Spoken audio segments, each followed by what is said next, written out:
मध्य प्रदेश से बड़ी खबर, जहां पर कोरोना का कहर लगातार बढ़ रहा है। अकेले मध्य प्रदेश में कोरोना के मरीजों की संख्या 1400 के पार पहुंच चुकी है। मध्य प्रदेश में कोरोना से अब तक 70 लोगों की मौत हुई है और सबसे ज्यादा केसेस इंदौर में सामने आए हैं। भोपाल में आपको बता दें कि 116% की दर से केसेस बढ़ रहे हैं। तो आप अंदाजा लगा सकते हैं कितनी तेजी से ये केसेस बढ़ रहे होंगे।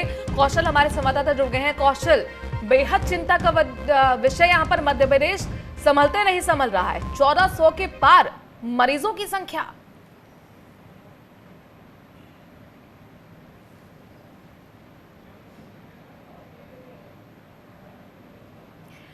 कौशल के पास हम चलेंगे। अपने दर्शकों को बता दें कि इंदौर में सबसे ज्यादा केसेस सामने आ चुके हैं। यहाँ पर 2 डॉक्टर्स की मौत भी हो चुकी है।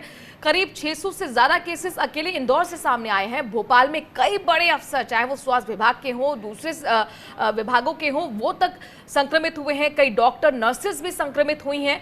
यहाँ पर दरअसल जो मैकेनिज्म है, उस पर जो होल्ड यहाँ पर सरकार का होना चाहिए, कहीं ना कहीं वो अब सवालों के घेरे में आ गया है। चूंकि एकमात्र मुख्यमंत्री हैं जो पूरी व्यवस्था को देख रहे हैं। अब कैबिनेट का गठन अब तक हो नहीं पाया है। 70 लोगों की आपको बता दें कि मध्य प्रदेश में मौत हो चुकी है। भोपाल, इंदौर, यहाँ पर सबसे ज्यादा केसेस सामने आ रहे हैं। 1400 के पार मरीजों का आंकड़ा पहुंच चुका है। मध्य प्रदेश ये वो प्रदेश है जहां पर बहुत लास्ट में केसेस सामने आए थे। सबसे ज्यादा महाराष्ट्र और दिल्ली में आप देख रहे थे, लेकिन अचानक इसमें इजाफा हुआ है। और पिछले 5 या 1 हफ्ते की बात करें तो 1 हफ्ते से लगभग 116% की दर से ये केसेस बढ़ रहे हैं। इंदौर में सबसे ज्यादा केसेस हुए हैं। महाराष्ट्र, दिल्ली और मध्य प्रदेश ये एपिसेंटर बने हुए हैं। हमारे साथ कौशल जुड़ गए हैं एक बार फिर। कौशल, ये जो मरीजों की संख्या बढ़ रही है, इसके पीछे क्या वजह है? ज्यादा टेस्टिंग हो रही है या कुछ और वजह मारी जा सकती है?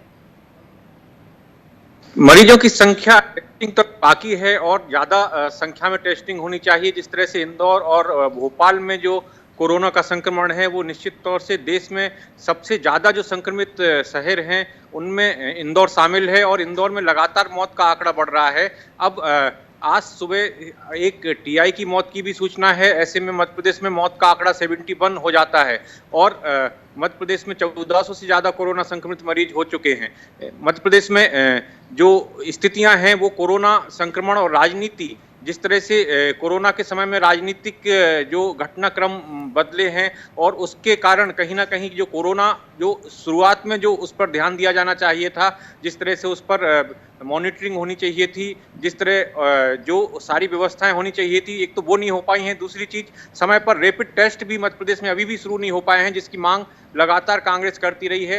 हालांकि टेस्ट की संख्या बढ़ी है और सैंपल्स दिल्ली भेजकर टेस्ट कराए जा रहे हैं, लेकिन इंदौर में अब अभी भी मरीजों का आंकड़ा लगातार बढ़ रहा है और इंदौर में रोज डेथ्स की भी लगातार सूचना आ रही है। और अभी जो टीआई, जो पुलिस महकमा, जो स्वास्थ्य महकमा और प्रशासन के लोग हैं, वो लगातार इससे संक्रमित मध्य प्रदेश में हुए हैं।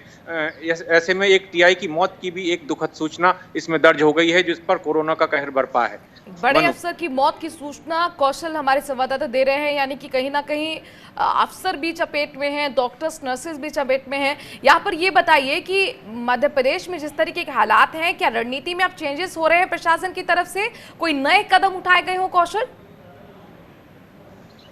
प्रशासन निश्चित तौर से कुछ ना कुछ नए कदम उठा रहा है। इंदौर में विशेष तौर से ओला को एम्बुलेंस में परिवर्तित किया गया है ताकि लोगों को समय पर ट्रीटमेंट मिल सके। वहाँ कई खबरें आई थी जहाँ लोग एम्बुलेंस ही ना मिलने की वजह से मौत के मुंह में चले गए थे और ऐसे में प्रशासन और जो स्वास्थ्य महकमे की जो गड़बड़ियाँ थी वो उजागर हुई थी। ऐसे में इंदौर जिला प्रशासन ने एक अच्छा कदम उठाया है। ओला जो टैक्सीज हैं उनको एम्बुलेंस में परिवर्तित करके और एक नंबर दिया है जिस पर कॉल करके लोग उनको कभी भी बुला सकते हैं और अस्पताल तक पहुंच सकते हैं। लेकिन अभी भी जो स्वास्थ्य कर्मियों पर लगातार हमले हो रहे हैं और जिस तरह से जो मरीजों की जो स्क्रीनिंग के जो परिणाम और जल्दी आना चाहिए और जिस तरह से ज्यादा संख्या में स्क्रीनिंग की व्यवस्था होनी चाहिए, कहीं ना कहीं जाना बाकी और भी क्योंकि इंदौर जो है सबसे ज्यादा केसेस यहीं से सामने आ रहे हैं। शुक्रिया तमाम जानकारी कौशल हम तक पहुंचाने के लिए।